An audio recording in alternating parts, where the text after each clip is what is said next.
এটা যদি আল্লাহ দয়া না থাকতো, শুধু তার দয়ার জন্য সৃষ্টি করতেন আর মানুষের কল্যাণের দিকটা যদি চিন্তা না করতেন, তাহলে সমস্যা হয়ে যেত।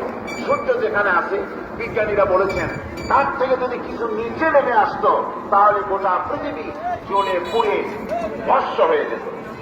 আর যেখানে আছে তার থেকে সূর্য যদি কিছু উপরে উঠে যেত, তাহলে গোটা পৃথিবী হিম শীতল হয়ে পৃথিবী ফ্রিজ হয়ে যেত, মানুষ প্রাণী জগৎ মরে সব শেষ হয়ে যেত।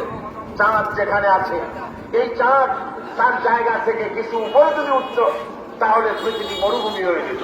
আর যেখানে আছে তার থেকে কিছু নিচে যদি আসতো, তাহলে গোটা পৃথিবী পানি, সমুদ্রের পানি, নদীর পানিগুলি প্লাবিত হয়ে, ওভারফ্লো হয়ে, উচ্ছ্বাসিত হয়ে গোটা পৃথিবীকে প্লাবিত করে দিত, ডুবাই দিত, সব শেষ হয়ে যেত।